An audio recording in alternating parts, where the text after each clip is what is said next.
are 3 ideas I'd like to mention, and I'll give one example in each of those 3 idea categories, and then I'll summarize. First of all, idea number 1, we can educate for efficacy. Idea number 2, we can educate for values.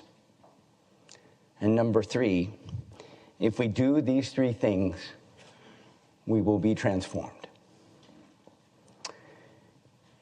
Educating for efficacy, what do I have in mind? There's often in many people's minds, whether we're at EB or we're at Berkeley, the idea of workforce development, which is an important idea for society.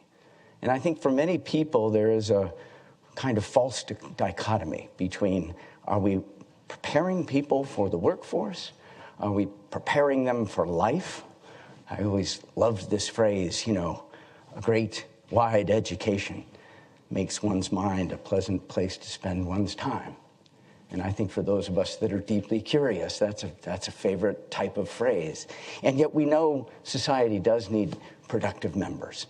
So efficacy, I choose efficacy because really when I think about the faculty and how entrepreneurial they actually are intellectually. And of course, we have a lot of people where efficacy really is practical. So one program, the example I have here at Berkeley, which has attracted over 20% of Berkeley undergraduates. It's growing very, very fast. I don't have time to go through it in detail, but we call it the Berkeley Changemaker program. If you ask somebody, what percentage of our graduates from Berkeley would benefit from thinking more entrepreneurially?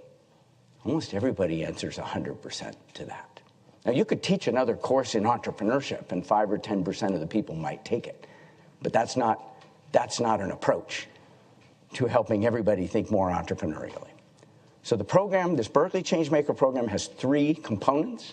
This is where the skepticism that was on the board here might be exercised. But those 3 components that are shot through all 30 of the some odd courses on campus in this program are critical thinking, communication, and collaboration.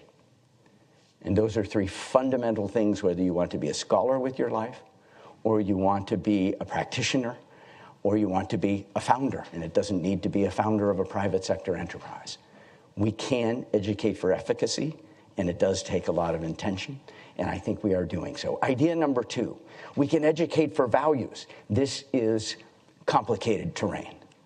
If you ask most presidents of universities or heads of school, are you in the character building business? They will all say yes. Boom, you'll get an answer very fast.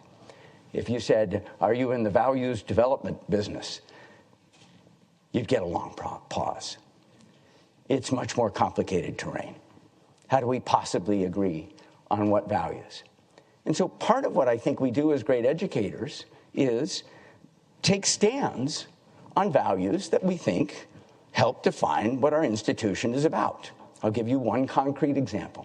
One of the things that here at the business school at Berkeley, the Haas School, or Berkeley more widely, one of the things that we wrote down that not everybody agrees with and lots of people don't conform with, but we wrote down confidence without attitude. True confidence comes without arrogance.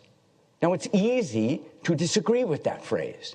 And it's very easy to find people in the world who are wonderful leaders who are not well described by that phrase.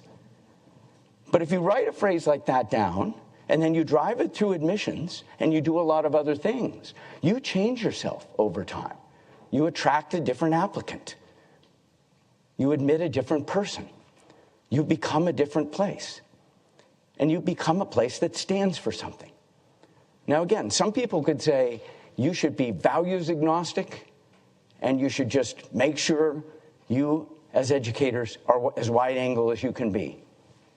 I disagree. Reasonable people can disagree. That's why we have talks like this. We can educate for efficacy. We can educate for values. And then the last part of this is that if we do those 2 things, we will be transformed. And one of the things that's happened at Berkeley is in fact, you probably don't know this, but Berkeley graduates, Berkeley undergraduate alumni, create more funded new businesses than the alumni of any other university in the world. Period. any other university in the world. And you might be able to guess what the next closest university is, but part of why I'm mentioning that is this mindset, another of these values that we educate for and attract, question the status quo. There's got to be a better way to do this.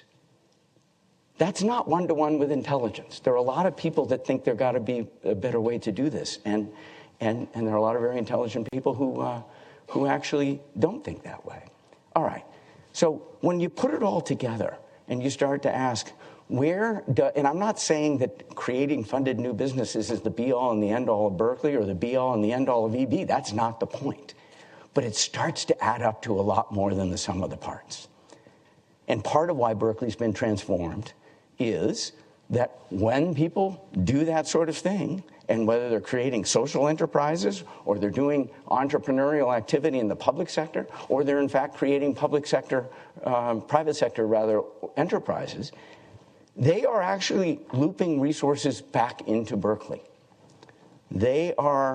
Berkeley is participating more in the societal and economic value it creates. It creates a flywheel.